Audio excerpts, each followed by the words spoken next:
Drew Brees from a year ago, well, not quite a year ago, where he was talking about being a studio analyst and a game analyst, and there might be a hidden message in there as to how Drew Brees got to where he is now, where it looks like he's not going to be working for NBC with Football Night in America. There's the possibility, I guess, of him coming back and playing. I don't think that's going to happen. He's 43 years of age. Dennis Allen is the New Orleans Saints' new head coach. And he said that after reading the tweet by Drew Brees, hinting at a possible return to football, the new head coach of the Saints said that was likely, quote, made in jest. Allen says, I think it was a comment made in jest, and we certainly haven't had any conversations in that regard. Let's see. He goes on to say, I don't really want to live in these hypothetical worlds right now. We'll see where it all goes, but he caused a lot of interest, that's for sure. I don't think Drew Brees can play again. I think this has to do with Drew Brees saying, there's no fun being a studio analyst. Like, he's Drew Brees. Drew Brees is used to going out to a stadium. People either yelling your name because they support you and love you or yelling at you because you could beat their team on that day. You go to a antiseptic studio in Stamford, Connecticut, Sunday morning, you walk in and you see Mike Florio and Peter King, Chris Sims. You're probably going, this isn't fun. I think being at a game is really important for Drew Brees because you can never replicate that. But the closest you can get would be at a game site and doing the game. When he goes to South Bend, he does Notre Dame games. I'm sure that he's treated like a king. People, yelling their support and want your pictures. Drew, we love you. He doesn't get that in Stamford, Connecticut. You walk in and you're there in that building for 8, 9, 10 hours a day, as opposed to the excitement of being out there with the game going on. I asked Drew, this is November 22nd of 2021, and I said, what's the biggest challenge making the transition from football to analyst?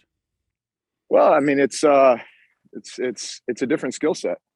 It's using different muscles. I'd say the biggest challenge, honestly, is first off, broadcasting and in-studio work are completely different anyway.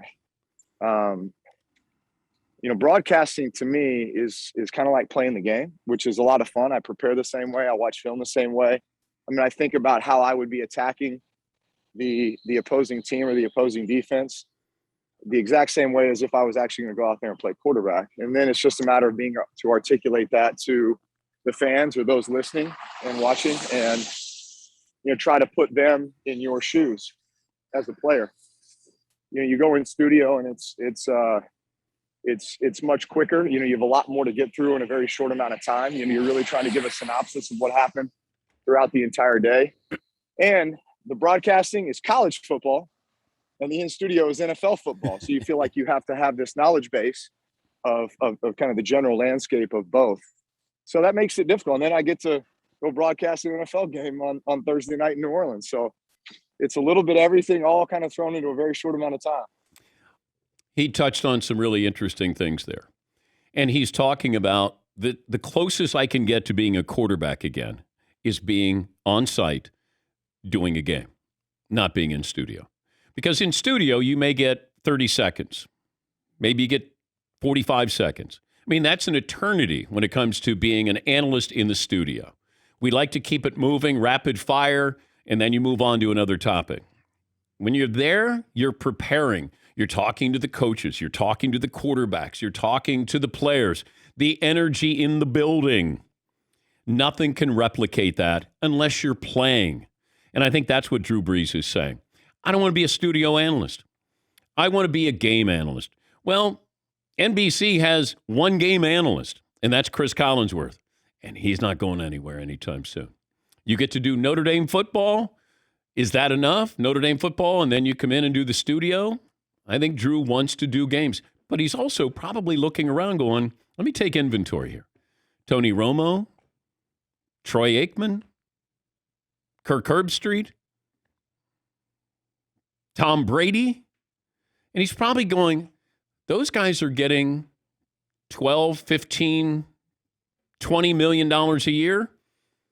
Tom's going to come in and Bigfoot everybody and get nearly $40 million, and I'm making $6 million and I'm in a studio. I think I need to get out. That's my feeling. Do I think he's going to play football? No. And maybe NBC said, hey, all right, go. Now, they're probably going to want something in return for whoever signs him, but he might go and try to be a game analyst at Fox, I guess. I mean, there's only so many opportunities there. But I think that Drew is saying, look, if I'm going to do this, I want to be a game analyst. I want to prepare. I want to get ready for a game as I would if I was playing quarterback.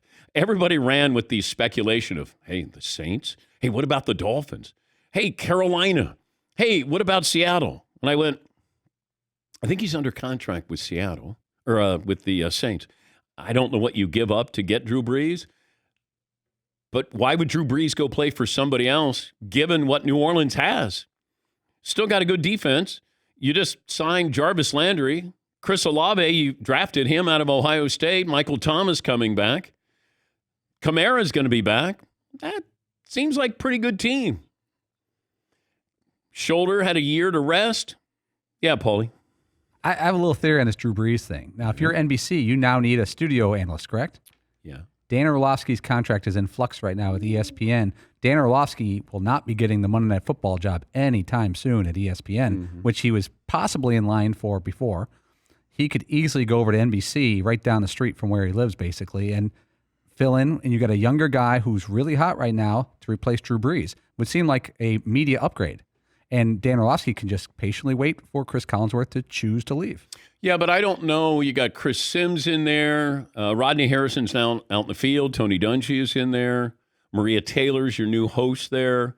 Florio contributes. I don't know if Peter King is still contributing on a weekly basis. I like Orlovsky, but you don't get that same freedom that you have at the mothership when you're going to work for Football Night in America. That's the big difference there. And then I see, what Amazon's going to do with their studio.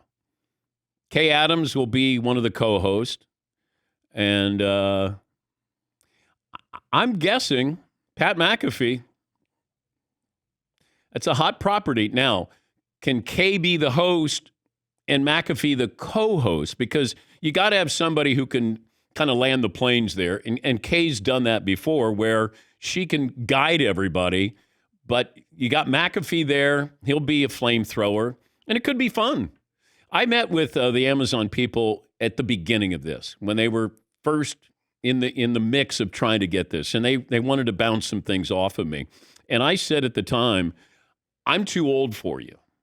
You need to have a younger – look at all these shows. Go younger. Be different.